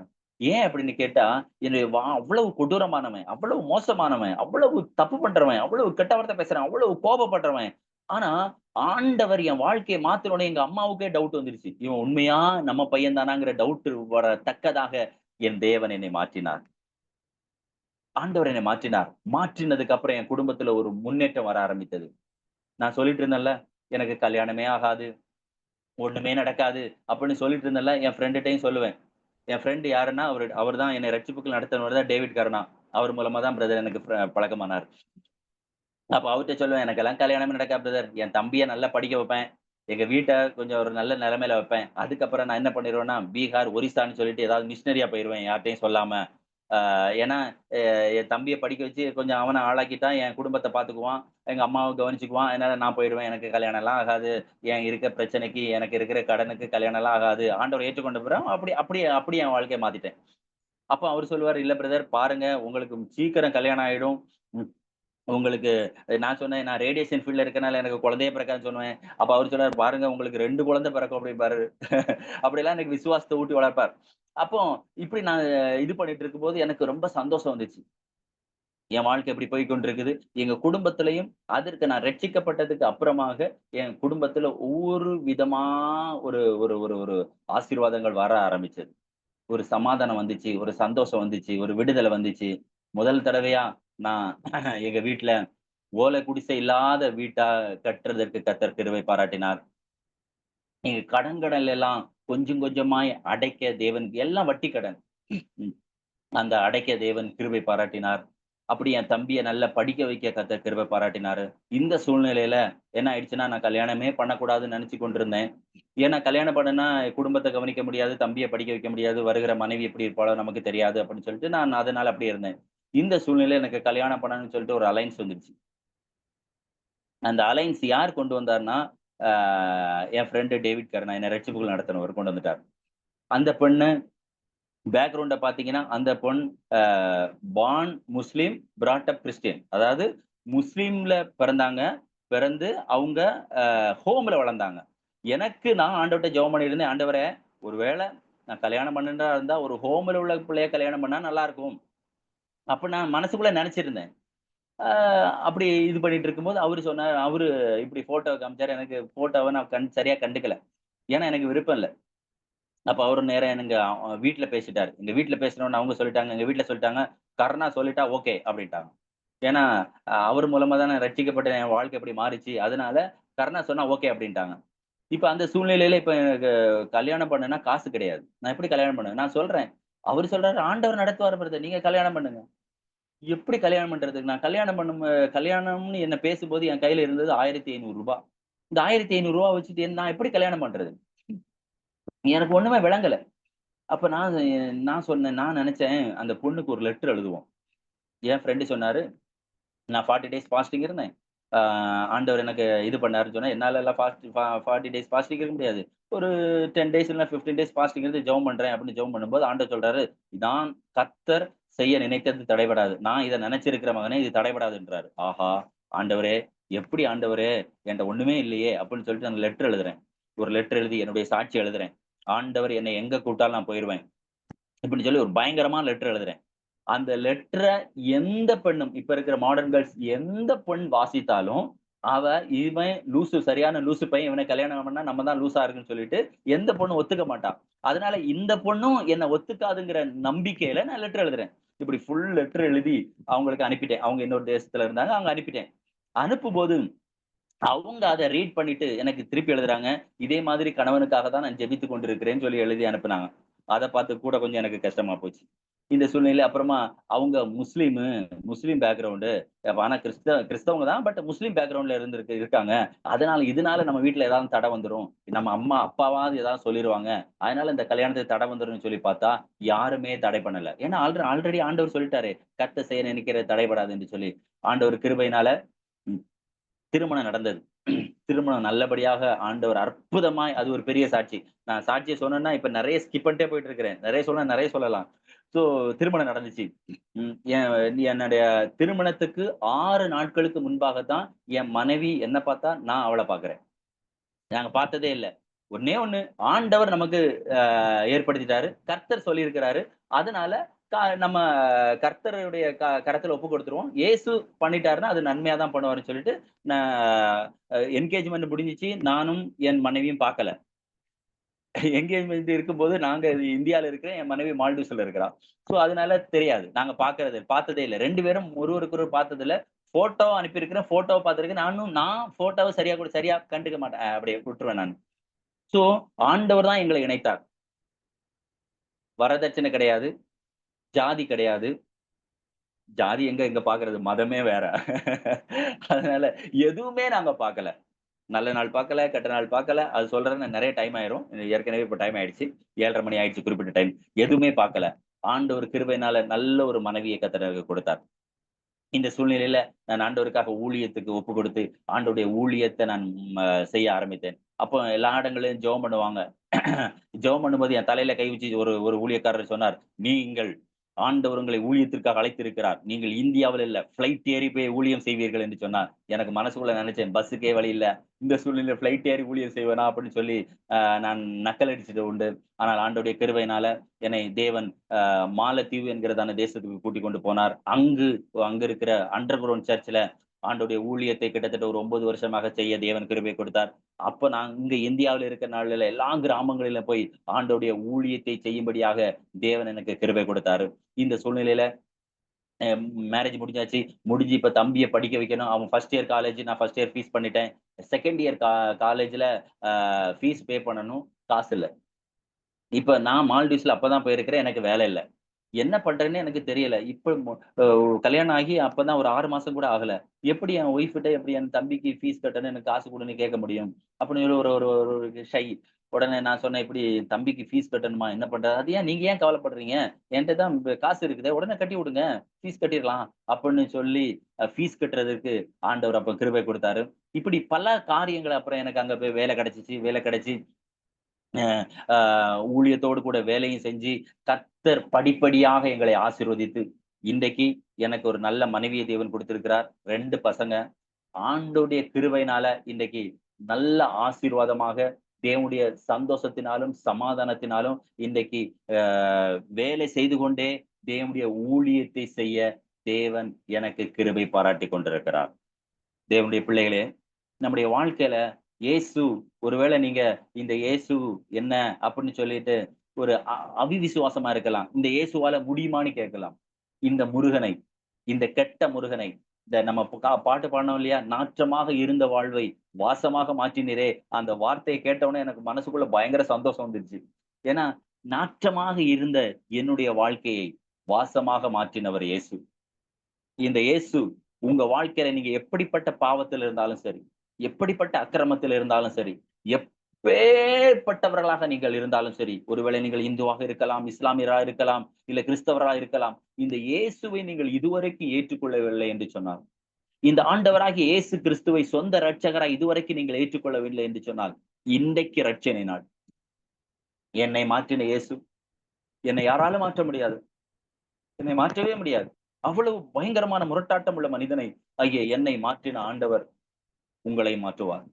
இன்றைக்கு நான் ஆண்டவருடைய நாமத்தின் மகிமைக்காக சொல்றேன். பல கிராமங்களில இயேசுவின் அன்பை சுவிசேஷமாக சொல்லிக் கொண்டிருக்கிறோம். தெருவுல பிரசங்கம் பண்ணி கொண்டிருக்கிறோம். இன்றைக்கு ஊழியம் என்று சொன்னால் மேடை தான், அதுதான் யூடியூப்ல போடணும், அப்படி பண்ணணும், இப்படி பண்ணணும்னு சொல்லுவாங்க. எனக்கு அதுல எல்லாம் விருப்பம் இல்ல. எனக்கு எப்படி ஆயிலும் என் தேசம் ரட்சிக்கப்பட வேண்டும். என் கிராமத்தில் இருக்கிற ஜனங்கள் தேவனை அறிய வேண்டும். இன்றைக்கும் நீங்கள் கிராமத்துக்கு வந்தீர்கள் என்று சொன்னால், சென்னையிலிருந்து ஒரு 2 மணி நேரம் நீங்கள் டிராவல் பண்ணி செய்யாறு, காஞ்சிபுரம், செங்கல்பட்டு இன்னும் பக்கத்துல தான் போனீங்கன்னா, அங்க சபை இல்லையா? ஆண்டவருடைய அன்பை சொல்லுவதற்கு அங்க ஆட்கள் இல்லை. அங்க சுவிசேஷ கூட்டங்கள் இல்லை. எங்களுடைய சொந்த செலவுல தான் நாங்க சுவிசேஷ கூட்டங்கள் போடுறோம். எங்க சொந்த செலவுல பிலிம் மினிஸ்ட்ரி பண்றோம். காரணம் என்ன தெரியுமா? இந்த இயேசு எங்க வாழ்க்கைய மாத்திட்டாரு. எனக்கு நன்மை செய்திருக்கிறாரு. என்ன பரிசுத்தமாக்கிறாரே. என் குடும்பத்துல இருக்கிற சாபத்த, கஷ்டத்த, வேதனைய மாத்தினாரே. எத்தனையோ குடும்பங்கள் இன்றைக்கும் குடி பழக்கத்தில் அடிமையாகி கொண்டிருக்கிறார்கள். எத்தனையோ குடும்பங்கள் இன்றைக்கு வேதனையில இருக்கிறாங்க. எத்தனையோ குடும்பங்கள் இன்றைக்கு கஷ்டத்துல இருக்கிறாங்க. எத்தனையோ குடும்பங்கள் இயேசு இல்லாமல் கஷ்டப்பட்டு கொண்டிருக்கிறார்கள். அவர்களுக்கெல்லாம் இயேசு வேண்டும் என்று சொல்லி இன்றைக்கு கிராமம் கிராமமாக இயேசுவின் அன்பை சொல்ல ஆண்டவர் என்னை அபிஷேகம் பண்ணியிருக்கிறார், பாரப்படுத்தியிருக்கிறார். இப்ப கூட இதை முடிச்சுட்டு 10 மணிக்கு எனக்கு சென்னையில ஊரப்பாக்கம் என்கிறதான ஒரு ஊர்ல ஒரு பிரேயர் மீட்டிங் இருக்குது. அங்க போகணும். நாளைக்கு ஒரு கிராமங்கள்ல காலையிலயும் சாயங்காலமும் ஒரு கூட்டம் இருக்குது. அங்க போகணும். இப்படி ஆண்டவர் காக ஓடுவதற்கு, ஆண்டவருக்காக காரியங்களை செய்வதற்கு தேவன் இம்மட்டும் கிருபை பாராட்டி கொண்டிருக்கிறார். அதனால தான் இந்த வசனம் எனக்கு ரொம்ப பிடிக்கும். என் ஆத்துமாவே கர்த்தரை ஸ்தோத்திரி. என் முழு உள்ளமே அவருடைய பரிசுத்த நாமத்தை ஸ்தோத்திரி. என் ஆத்துமாவே கர்த்தரை ஸ்தோத்திரிச்சிரு. அவர் செய்த சகல உபகாரங்களை மறவாது. தேவனுடைய பிள்ளைகளே, அவர் நம்முடைய வாழ்க்கையில செய்த உபகாரங்களை நினைத்தோம் என்று சொன்னால், அன்பை நினைத்தோம் என்று சொன்னால், நாம் அவருக்காக வாழாமல் இருக்க முடியாது. நல்ல கவனிங்க. என்னுடைய நண்பன் அடிக்கடி அந்த டேவிட் கர்ன் அடிக்கடி சொல்லுவார், பால் நாம தான் புரட்சி பண்ணணும். நாம தான் கர்த்தருக்காக பெரிய காரியங்களை செய்யணும் என்று சொல்லுவார். எங்க ஊர்ல கன்னியாகுமரி மாவட்டத்துல வரதட்சணை இல்லாம ஒரு திருமணம் நடந்தா அது மாப்பிள்ளைக்கு ஏதோ குறைபாடு இருக்குன்னு சொல்லுவாங்க. எங்க வீட்ல எல்லாரும் சொன்னாங்க வரதட்சணை வாங்கலைன்னா ரொம்ப கஷ்டம் அப்படி இப்படிலாம் சொன்னாங்க. ஆனா வரதட்சணையே வாங்காம தேவன் திருமணத்தை நடத்த தேவன் கிருபை கொடுத்தார். ஏன் தெரியுமா? நாம தான் ஆண்டவருக்காக ஒரு சாட்சியா இருக்கணும். இன்றைக்கு நான் பல இடங்கள்ல போயிட்டு வரதட்சணை வாங்கக்கூடாது, வரதட்சணை வாங்குனது பாவம் என்று சொல்லி பயங்கரமா பிரசங்கம் பண்றேன். காரணம் என்ன தெரியுமா? நான் வாங்கல. ஜாதி பார்க்கக்கூடாது. திருமணத்துல கூட ஜாதி பார்க்கக்கூடாது என்று சொல்லி பயங்கரமா போல்டா சொல்றேன். காரணம் என்ன தெரியுமா? நான் திருமணத்துல ஜாதி பார்க்கல. தேவனுடைய பிள்ளைகளே, நாம் ரட்சிக்கப்பட்டிருக்கிறோம். நம்ம ஆத்துமா ரட்சிக்கப்பட்டிருக்கிறது. தேவன் நம்மை ரட்சித்திருக்கிறார். காரணம் என்ன தெரியுமா? இங்கு அட்டன் பண்ணி கொண்டிருக்கிற ஒவ்வொருவரை கொண்டு ஒரு நோக்கம் உண்டு. இந்த முருகனை கொண்டு, சாதாரண ஏழை முருகனை கொண்டு, இந்த இந்து குடும்பத்துல பயங்கரமான இந்துவா இருந்த என்னுடைய சின்ன வயசுல ஆசை என்ன தெரியுமா? நான் சாமி ஆடணும்னு ஆசை. அந்த சாமியாட ஆசைப்பட்ட இந்த முருகனை கொண்டு தேவன் பெரிய காரியங்களை செய்து கொண்டு இருக்கிறார் என்று சொன்னால், என்னை மாற்றி இன்றைக்கு அநேகருக்கு ஆசீர்வாதமாய் வைத்திருக்கிறார் என்று சொன்னால், உன்னையும் ஆண்டவராகிய இயேசு கிறிஸ்து இன்றைக்கு அபிஷேகம் பண்ணி உன்னுடைய வாழ்க்கையை மாற்றி உன்னையும் தேவன் வல்லமையாய் பயன்படுத்த அவர் போதுமானவராய் இருக்கிறார். தேவனுடைய பிள்ளையே, நீ ஒருவேளை ஊழியத்தை செய்து கொண்டிருக்கலாம். தேவனுடைய பிள்ளையே, நீ ஒருவேளை ஊழியத்தை செய்து பாதியில விட்டு கொண்டிருக்கலாம். தேவனுடைய பிள்ளையே, உனக்கும் ஆண்டவருக்கும் ஒருவேளை சம்பந்தம் இல்லாமல் இருக்கலாம். தேவன் சொல்லுகிறார், இன்றைக்கு நீ என்னை நோக்கி கூப்பிடு, நீ என்னை நோக்கி கூப்பிடு, நான் உன்னை தொட விரும்புகிறேன். உன்னை கொண்டு அநேகரை ஆசீர்வதிக்க போகிறேன், உன்னை கொண்டு அநேகரை ரட்சிக்க போகிறேன், உன் மூலமாக நான் பெரிய காரியங்களை செய்ய போகிறேன். நீ எனக்கு வேண்டும். இந்த முருகனை நான் பயன்படுத்தினது போல உன்னை நான் பயன்படுத்த போகிறேன் மகனே என்று சொல்லி ஆண்டவர் உங்களை அழைக்கிறார். நீங்கள் எப்படிப்பட்ட சூழ்நிலையில் இருந்தாலும் சரி, நீங்கள் எப்படிப்பட்டவர்களாக இருந்தாலும் சரி, என் தேவனுடைய அன்பு இன்றைக்கு உங்களை மூட போகிறது. மேலும் நமக்கு அருளப்பட்ட தேவ ஆவினாலே தேவனுடைய அன்பு நம்முடைய இருதயத்தில் ஊற்றப்பட்டிருக்கிறபடினாலே அந்த நம்பிக்கை நம்மை வெட்கப்படுத்தாது என்று சொன்ன ஆண்டவருடைய வார்த்தையின்படியே இன்றைக்கு தேவனுடைய ஆவியானவர் அவருடைய அன்பினாலே உங்களை நிரப்ப போகிறார். அல்லேலூயா. நாம் ஜெபிப்போம். ஆண்டவரே, இயேசு கிறிஸ்துவின் நாமத்தினால இந்த வார்த்தையை கேட்டுக்கொண்டிருக்கிற ஒவ்வொருவரையும் கர்த்தர் தொடுவீராக, ஒவ்வொருவரையும் உம்முடைய அன்பினால் நிரப்புவீராக, ஒவ்வொருவரும் கர்த்தருக்காக வைராக்கியமாய் எழும்பி தேவனுடைய காரியத்தை செய்ய கர்த்தர் கிருபை செய்வீராக. ஒவ்வொருவரையும் ஆசீர்வதியும் காத்துக்கொள்ளும். இயேசு கிறிஸ்துவின் நாமத்தில் ஜெபிக்கிறோம் நல்ல பிதாவே. ஆமென், ஆமென், ஆமென். அமேன், அமேன், அமேன். ஹalleluya. நாற்றமாக இருந்த வாழ்வை வாசமாக மாற்றினீரே, வாசமாக மாற்றினீரே. நாற்றமாக இருந்த வாழ்வை வாசமாக மாற்றினீரே, வாசமாக மாற்றினீரே. பாவியாக இருந்த என்னை பரிசுத்தமாய் மாற்றினீரே, பரிசுத்தமாய் மாற்றினீரே. நல்லவரே, வல்லவரே, நல்லவரே, வல்லவரே. எங்களை வாழ வைக்கும் அன்பு தெய்வம் நீரே, எங்களை வாழ வைக்கும் அன்பு தெய்வம் நீரே. ஹalleluya, ஹalleluya, ஹalleluya. பாருங்களேன், இருள்ல இருந்தவங்களை வெளிச்சத்துக்கு கொண்டு வர ஆண்டவருக்கு ஒரு நொடி போதுங்க. ஒன்னே ஒண்ணுதான் அவர் எதிர்பார்க்கிறார் தெரியுமா? எல்லாத்தையும் அவர் செஞ்சு முடிச்சிட்டாரு நமக்காக சிலுவையில. எல்லாவற்றையும் செய்ய வல்லவராக இருக்காரு, நம்மோடு கூட ஆவியானவராக இருக்காரு. ஒன்னே ஒண்ணுதான் நம்ம கிட்ட எதிர்பார்க்கிறாரு.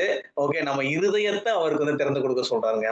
நம்ம இருதயத்தை நம்ம கொடுத்து, நல்லவர் நமக்குள்ளாக வந்துட்டார் அப்படின்னா, ஓகே, எப்படி ஆயிடும் அப்படின்னா நம்ம நல்லவங்களாக மாறிடும். நல்லவர் நமக்குள்ளாக வந்துட்டாருலே நல்ல கிரியைகள் நமக்குள்ளாக வர ஆரம்பிச்சிடும், நல்ல செயல்கள் நம்ம மூலியமாக நடக்க ஆரம்பிச்சிருங்க. ஏன்னா உள்ள இருக்கிற அப்பேற்பட்டவராக இருக்கிறதுனால. நம் தேவன் எவ்வளவு நல்லவர் பாருங்களேன். பிரதர் வந்து சொல்லும் போது வந்து சொல்லிட்டு இருந்தாரு, ஒண்ணுமே இல்ல, ஒண்ணுமே இல்ல எனக்கு. ஆனாலும் வந்து ஆண்டவர் வந்து என்னை வந்து தேடி வந்தாரு, என்னை வந்து இப்படி வந்து என்னோட பிரதர், என்னோட ஃப்ரெண்டு மூலியமா வந்து அநேக காரியத்தை வந்து செஞ்சாரு அப்படின்னு சொல்லிட்டு. ஆனா பாருங்க, இவரை முன் குறித்திருக்காருல்ல. நான் இன்னைக்கு சொல்றேங்க, இன்னைக்கு ஜாயின் பண்ணிங்க உங்க எல்லாருமே முன் குறித்திருக்காரு. ஓகே, பிரதர் வந்து ஓடிக்கொண்டே இருந்தாரு. ஓகே, இவரால என்ன முடியும், இந்த இயேசுவால என்ன முடியும் அப்படின்னு சொல்லிட்டு நினைச்சு கொண்டே இருந்தாரு. நீங்க நினையாத நாளிகையில உங்களுக்கு அற்புதத்தை செய்ய வல்லவராக இருக்கிறதாங்க இயேசுவானவர். அல்லேலூயா. நம்ம நினையாத நாளிகையில, அது பேர் தாங்க மிராக்கிள், அதுதாங்க அற்புதம், அதுதாங்க அதிசயம். அது நடக்குமா கேட்டா நடக்குங்க. இயேசுவோட நாமத்தினால நடக்கும், இயேசுவை விசுவாசிக்கும் போது நடக்கும், இயேசுவை நம்பும் போது நடக்குங்க. நான் அடிக்கடி என்னோட டெஸ்டிமனி சொல்ல நான் சொல்லினே போவேன் நானு. பிரதருக்கும் வந்து இன்னைக்கு வந்து கொடுக்கப்பட்ட டைம்ல இதை சொல்லிருக்காரு. ஆனா அவருக்கு ஆண்டவர் செஞ்ச நன்மைகளை சொல்ல ஒரு நாள் போதாது, ஒரு நாவு போதாதுங்க. நீங்க நல்லா பாருங்களேன். முந்தா நேத்து உடம்பு சரியில்லாம ஹாஸ்பிட்டல் இருந்தாரு. இன்னைக்கு நம்ம மத்தியில வந்து ஆண்டோடைய வசனத்தை, ஓகே, அவரை யாராவது பார்த்தா நீங்க வந்து அவருக்கு வந்து உடம்பு சரியில்லை ஏதாவது சொல்லுவீங்களா நீங்க? இல்லங்க. அதுதாங்க உலகம் தரக்கூடாத ஒரு சமாதானத்தை, தர முடியாத ஒரு சமாதானத்தை இயேசுவால கொடுக்க முடியுங்க. இந்த பணம், இந்த இந்த புகழ் இதெல்லாம் இல்லங்க. முதலாவது தேவனுடைய ராஜ்யத்தையும் நீதியையும் தேடுங்கள், அப்பொழுது எல்லாம் கூட கொடுக்கணும்னா நம்ம எதை ஃபர்ஸ்ட் சீக் பண்ணணுமோ அதான் ஃபர்ஸ்ட் சீக் பண்ணணும்னு நான் நினைக்கிறேன். இந்த கடைசி காலங்க இது வந்து நாட்கள் மிக சமீபமாக இருக்குது. ஓகே, ஆண்டவர் வந்து உங்களுடைய மனக்கதவை ஒவ்வொருத்தரையும் வந்து தட்டுறாரு. நீங்க என்ன பண்றீங்க அப்படின்னா, கேட்கும் போதெல்லாம் ஓகே நல்லாதான் இருக்கு அப்படின்னு சொல்லிட்டு, ஓகே ஃபைன் வாங்கப்பா அப்படின்றீங்க. அதுக்கப்புறம் வந்து இந்த மீட்டிங் எல்லாம் முடிஞ்சு அதுக்கப்புறம் திரும்பவும் தமிழ் ஒண்ணு சொல்லுவாங்க, ஒரு பழமொழி, அதை நான் சொல்ல விரும்பல. இன்னும் எத்தனை நாள் நம்ம அப்படி ஓடிக்கொண்டே இருக்க போறோங்க? எத்தனை நாள் ஆண்டவர் நம்மள வந்து கதவை வந்து அவர் தட்டி, நல்லா பாருங்க, நம்ம தேடி போல, அவர் நம்மளை தேடி வந்து கொண்டிருக்காரு. இந்த நாள்லயும் உங்களை தேடி கொண்டு வந்திருக்காரு.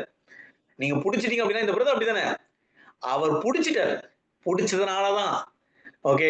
இந்த மீனை போல வந்து ஆண்டவர் வந்து வலை வீசி புடிச்சனால இன்னைக்கு பாருங்க அநேக எனக்கு வந்து யூடியூப்ல வந்து இது வரணும், எனக்கு வந்து பெரிய ஸ்டேஜ் கிராமம் கிராமமாக நான் அதுதான் அந்த மெசேஜ்லயும் வந்து மென்ஷன் பண்ணியிருப்பேன். கிராமம் கிராமமாக ஆண்டோடைய வார்த்தையை சுமந்து கொண்டு போதில்ல இன்னும் ரட்சிக்கப்படாதவங்க அநேக பேர் இருக்காங்க. ஆண்டவரை பத்தி தெரியாதவங்க அநேக பேர் இருக்காங்க. ஆண்டவருடைய வருகை மிக சமீபமா இருக்குது. அது டிலே ஆயிட்டு இருக்கு அப்படின்னா, அந்த சுவிசேஷம் எல்லாருக்கும் போகணும் அப்படின்றதுதான். அத நம்ம தான் வந்து செய்யணும்னு நான் நினைக்கிறேன் நானு. நம்ம மேல் விழுந்த மிகப்பெரிய ஒரு கடமை. அத நம்ம தொடர்ந்து செய்வோம். இந்த நாள் நம்ம கேட்ட அந்த வசனத்தின்படி, "என் ஆத்துமாவே கர்த்தரை சோஸ்திரி. என் முழு உள்ளமே பரிசுத்த நாமத்தை சோஸ்திரி. அவர் செய்த உபகாரங்களை மறவாதன்னு" சொல்லப்பட்டிருக்கு அப்படின்னா, அப்போ அவர் நமக்காக செய்த ஒவ்வொரு காரியத்தையும் நம்ம மறக்கவே கூடாதுல்லங்க. நம்ம மறக்கவே கூடாதுல்ல. கர்த்தர் உங்களோடு கூட இருப்பாராக. நம்ம தொடர்ந்து ஜெபிப்போம். பிரதர் ஊழியத்துக்காக ஜெபிப்போம். அவர் இந்த நாள்லயும் 10:00 வந்து ஊரப்பாக்கத்துல வந்து ஒரு சபையில வந்து பேச இருக்காரு. அவரை மறைத்து ஆண்டவரால் வெளிப்பட்டோம். அவருக்காக ஜெபிப்போம். அதே போல ஒரு 2 அப்டேட் என்ன அப்படின்னா வந்து, நம்ம எல்லாருமே வந்து நம்ம வந்து பார்த்தீங்கன்னா வந்து அங்கிளுக்காக நான் வந்து எல்லாருக்கும் மெசேஜ் அனுப்பிச்சிருந்தேன் நானு. நம்ம எல்லாருமே வந்து அங்கிளுக்காக நம்ம வந்து ப்ரே பண்ணிட்டு இருக்கோம் நம்போ. அங்கிள் வந்து பார்த்தீங்கன்னா, அவரோட அந்த ஓப்பன் ஹார்ட் சர்ஜரி வந்து கம்ப்ளீட் ஆயிடுச்சு. நம்ம ஜேம்ஸ் அங்கிளுக்கு வந்து ஓப்பன் ஹார்ட் சர்ஜரி கம்ப்ளீட் ஆயிடுச்சு. ஒரு சில வந்து அந்த போஸ்ட் காம்ப்ளிகேஷன் சொல்லலாம். ஒரு சில காரியங்கள் இருக்கு. நம்ம அங்கிளுக்காக நம்ம தொடர்ந்து உங்க ஜெபத்துல தொடர்ந்து ஜேம்ஸ் கருணாகரன் அங்கிளுக்காக தொடர்ந்து ஜெபிங்க. அவர் மறுபடியும் நீங்க சொல்லி ஜெபிக்கும்போது இந்த ஜெபத்த வந்து மறக்காம வைங்க. என்ன அப்படின்னா, மறுபடியும் நம்மளுடைய மீட்டிங்ல அவரை கொண்டு ஆண்டவர் வருவாரு. அவர் தேவனுடைய வார்த்தையை வந்து நம்மளோட உணவுக்கு பகிர்ந்து கொள்வார் அப்படின்னு சொல்லிட்டு எல்லாருமே. ஏன்னா அநேக இடத்துல ஆண்டோடைய வார்த்தையை சுமந்து கொண்டு போறாரு. இன்னைக்கு வந்து அங்கிள் வந்து கொஞ்சம் முடியாம இருக்கிறதுனால இன்னைக்கு நம்ம எல்லாருமே நம்ம இது ஒரு சபைல நம்ம எல்லாம் எல்லாருமே வந்து ஒண்ணா சேர்ந்து ஜெபிக்கணும்ல. நான் ஒண்ணே ஒரு மட்டும் சொல்றேன். இப்போ உங்க வீட்ல, நம்ம வீட்ல யாருக்காவது உடம்பு சரியில்லாம எப்படி இருக்கும்? எப்படி வந்து ஒரு ஒரு ஏக்கத்தோட ஜெபிப்போம். அந்த எந்த ஜெபம் தாங்க. அதேபோல அங்கிளுக்காக ஜெபித்துக் கொள்ளுங்க. அவருடைய சரீரத்திற்காக, அவருடைய அவருடைய கம்ப்ளீட் ஹீலிங்காக, ரிகவரிக்காக ஜெபிங்க. அதேபோல தேவி ஆன்டி கூட நான் பேசினேன். தேவி ஆன்டி வந்து பார்த்தீங்கன்னா வந்து, அவங்களுக்கு வந்து இப்ப வந்து ஒரு 50 அடி நடந்திருக்காங்க. கர்த்தருக்கு ஸ்தோத்திரம். எழவே முடியாது. ஒரு பக்கம் வந்து ஸ்ட்ரோக் வந்து எதுவுமே வந்து செயலிழந்து எல்லாமே செயலிழந்து போயிடுச்சு அப்படின்னு சொன்னாங்க. இன்னைக்கு வந்து சொன்னாங்க, என்ன சொன்னாங்க அப்படின்னா வந்து, "நான் வந்து ஒரு 50 ஸ்டெப் நடந்து போறேன் ஒவ்வொரு நாளும். மறுபடியும் ஆண்டவர் பலன் குடுத்திருக்காரு" அப்படின்னு சொல்லிட்டு இன்னும் ஆன்டி சொன்ன ஒரு காரியம் என்ன அப்படின்னா வந்து எனக்கு இன்னும் பேச்சு நல்லா வரணும் எனக்காக எல்லாரும் ப்ரே பண்ணிக்கோங்க வெங்கட் அப்படின்னாங்க. ஸோ அவங்களுக்காக நம்ம ஜெபிக்க போறோம். மற்ற காரியங்களுக்காக ஜெபிப்போம். இங்க இணைந்தவங்க உங்களுக்கு ஏதாவது ஜெப குறிப்புகள் இருந்ததுன்னா என்னோட நீங்க வந்து தொடர்புல வந்து நீங்க வந்து கனெக்ட் பண்ணுங்க. அது மட்டும் இல்லாம இந்த மீட்டிங் வந்து பாத்தீங்கன்னா வந்து தொடர்ந்து இந்த டைம்ல இந்தியால இருந்து ஜாயின் பண்ணும்போது வந்து 6:30 to 7:30 அதே போல இங்க இருந்து ஜாயின் பண்றீங்க அப்படின்னா வந்து 9 to 10 அந்த டைம் நைட் 9 to 10 அந்த டைம்ல ஜாயின் ஆகும். நம்ம ஜெபிப்போமா? ஹalleluya ஹalleluya. எங்களை அதிகமாக நேசிக்கிற எங்க நல்ல தகப்பனே அப்பா கொடுக்கப்பட்ட இந்த அருமையான நாளுக்காக உமக்கு நன்றி செலுத்துறோம் ராஜா.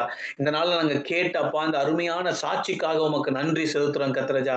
அப்பா கர்த்தராஜா ஓ நாங்கள் அல்ல ராஜா, நீங்க எங்களை தேடி வந்தீங்களே கர்த்தராஜா. அப்பா எங்களால எதையுமே செய்ய முடியாது ராஜா. அப்பா உமது ரட்சிப்பின் பாத்திரத்தை ராஜா அப்பா எங்களுக்கு கொடுத்தீங்களே ராஜா, அதற்காக உமக்கு நன்றி செலுத்துறோம் கர்த்தராஜா. அப்பா ஒரு விஷயம் ராஜா, இந்த மீட்டிங்ல இன்னும் யாரெல்லாம் அப்பா கர்த்தராஜா உம்மை விசுவாசிக்க முடியாமல் ராஜா அப்பா கர்த்தராஜா இயேசு 100ல ஒருத்தர் 1000ல ஒருத்தர் நினைச்சிட்டு இருக்கிறதெல்லாம் அப்பா உங்களுக்கு தெரியும் கர்த்தராஜா. இல்லப்பா நீங்க ஒருத்தர் தான் அப்படின்றத ராஜா அப்பா என்னோட கூட பேசுனீங்களே, இங்க இருக்க அநேக பேரோட பேசுனீங்களே, அது போல அப்பா கர்த்தராஜா இன்னும் அநேக பேரோட நீங்க பேச போறீங்க ராஜா. அதற்காக உமக்கு நன்றி செலுத்துறோம் அப்பா கர்த்தராஜா.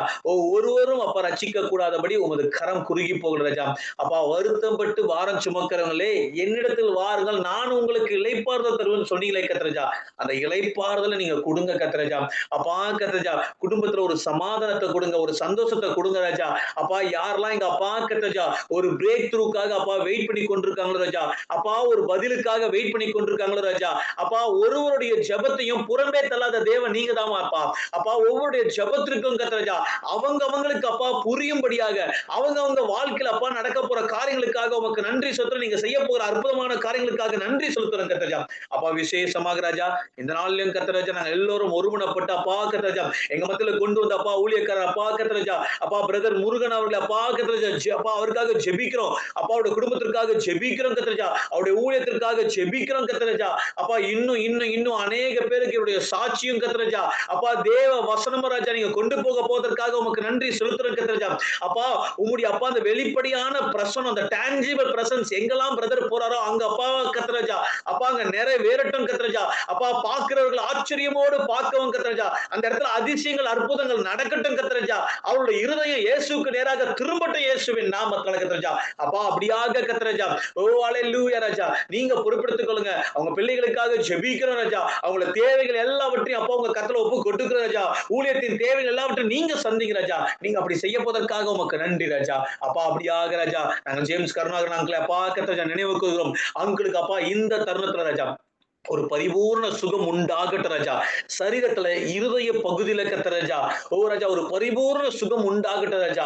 அப்பா கர்த்தராஜா ஒரு கம்ப்ளீட் ரிகவரி இந்த நேம் ஆஃப் ஜீசஸ் கர்த்தராஜா. அப்பா மகனையும் அப்பா கர்த்தராஜா உங்க கரத்துல ஒப்பு கொடுக்கிறோம். அப்பா உங்க ரத்த கோட்டைக்குள்ளாக ஒப்பு கொடுக்கிறோம் கர்த்தராஜா. மறுபடியுமாக எங்க மத்தியில நீங்க கொண்டு வருவீங்க நாங்க விசுவாசிக்கிறோம் கர்த்தராஜா.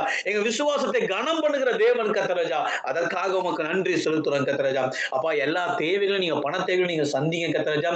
அப்பா இன்னும் அப்பா ஆன்டிக்காக அப்பா கேத்தி சிஸ்டருக்காக அவங்களுடைய அப்பா சிஸ்டர் அப்பா கிறிஸ்டிக்காக அவங்களுடைய பிள்ளைகளுக்காக அந்த குடும்பங்கள் எல்லாரையும் கத்துல ஒப்பு கொடுக்கிறேன் ராஜா. இவர்கள் மறுபடியுமாக ராஜா ஓ இவர்கள் கொம்பை நீங்க உயர்த்த போவதற்காக அப்பா கர்த்தராஜா என்னையால அபிஷேகம் செய்து ராஜா அப்பா விசுவாசத்தோடு நீங்க அப்பா நடத்த போவதற்காக உமக்கு நன்றி செலுத்துறேன் ராஜா. அப்பா அப்படியாக தேவி ஆண்டிக்காக செபிக்கிறோம். ஆன்டி அப்பா அந்த பேச்சு வரலன்னு சொன்னாங்களே இம்மட்டும் கொடுத்த சுகத்திற்காக நன்றி. அப்பா நடக்கவே முடியாதுன்னு சொன்ன இடத்துல நீங்க நடக்க வைத்திருக்கீங்க அதற்காக உமக்கு நன்றி ராஜா. பேசவே முடியாதுன்னு சொல்றாங்க. ஆனா நாங்கள் விசுவாசிக்கிறோம். இங்க இருந்து சொல்றஜா இயேசுவின் நாமத்துல அவங்க வாய்கள் திறக்கப்படட்டும் கர்த்தராஜா. எப்பத்தா என்று சொல்லுகிறோம் கர்த்தராஜா. திறக்கப்பட வேண்டிய காரியங்கள் திறக்கப்பட்ட ராஜா. ஆன்டி எங்க மத்தியில கொண்டு வாங்க. நீங்க அப்படி செய்ய போவதற்காக உமக்கு நன்றி சொல்லும். இந்த நாள்லயும் எங்களோட இணைந்த ஒவ்வொருடைய தேவைகளுக்காக ஜெபிக்கிறோம். அவங்க இருதயத்துல அப்பா அவங்க வெயிட் பண்ணி கொண்டிருக்க காரியத்தை நீங்க அறிந்திருக்கீங்க ராஜா. அப்பா ஒருவருடைய ஜபத்தையும் புறம்பே தள்ளாத தேவன் ராஜா. இதோ ராஜா அப்பா சரீர ரீதியில யாரெல்லாம் பலவீனத்தோடு இருக்காங்களோ அவங்களுக்கு பலத்தால இடை கட்டுங்க ராஜா. அப்பா கத்தராஜா யாரெல்லாம் அப்பா கத்தராஜா ஓ இந்த மீட்டிங்ல அப்பா யாரெல்லாம் அப்பா கத்தராஜா ஓ அவங்க அப்பா ஏதோ ஒரு காரியத்திற்காக அப்பா இந்த நாள்ல அப்பா கத்தராஜா ஓ அப்பா கத்தர சந்தோஷத்தோடு ராஜா அப்பா அவங்க இருதயத்துல அநேக காரியத்தோடு அப்பா கத்தரா ஒரு அப்பா கத்தராஜா ஒரு எக்ஸ்பெக்டேஷனோட வந்திருப்பாங்க ராஜா. அவங்களுடைய எக்ஸ்பெக்டேஷன் ராஜா பூர்த்தி செய்கிற ஒரே தேவன் நீங்க மட்டும்தான் ராஜா. நீங்க பூர்த்தி செய்ய போவதற்காக உமக்கு நன்றி. அப்படியாக கர்த்தராஜா விசேஷமாக கர்த்தராஜா இஸ்ரவேலுக்காக ஜெபிக்கிறோம். அப்பா ஜெருசலத்தை நீங்க பொறுப்பெடுத்துக் கொள்ளுங்க. அப்பா ரட்சிக்கப்படாத மக்களை அப்பா கர்த்தராஜா நீங்க ரட்சிப்புகளாக கொண்டு வாங்க ராஜா. அப்பா இந்த தேசங்கள் எல்லாவற்றையும் இந்திய தேசத்தையும் அப்பா அமெரிக்க தேசத்தையும் கனடா தேசத்தையும் இன்னும் அப்பா கர்த்தராஜா ஓ அப்பா கர்த்தராஜா இணைந்திருக்க ஒவ்வொரு அப்பா உங்க கத்துல போக்குள்ள அந்தந்த தேசத்துல அவர்கள் எழும்பி பிரகாசிக்க கிருபை கொடுங்க. நீங்க அப்பா அப்படி செய்ய போவதற்காக உமக்கு நன்றி செலுத்துறேன். உங்க நாம மாத்திரம் மகிமைப்பட்டும். எல்லா துதியும் எல்லா கனமும் மகிமையும் ஒருவருக்கே செலுத்துறோம். மீட்பு ரட்சகருமான இயேசு கிறிஸ்துவின் ஜெபிக்கிறோம் எங்கள் ஜீவன் நல்ல பிதாவே. ஆமென் ஆமென். எல்லாரும் ஒன்றாக இணைந்து சொல்லுவோமா? என் ஆத்துமாவே கர்த்தரை சோஸ்திரி, என் முழுவதுமே பரிசுத்த நாமத்தை சோஸ்திரி, என் ஆத்துமாவே கர்த்தரை சோஸ்திரி, அவர் செய்த சகல உபகாரங்களையும் மறவாதே. ஆமென் ஆமென். ஹalleluya ஹalleluya ஹalleluya ஹalleluya.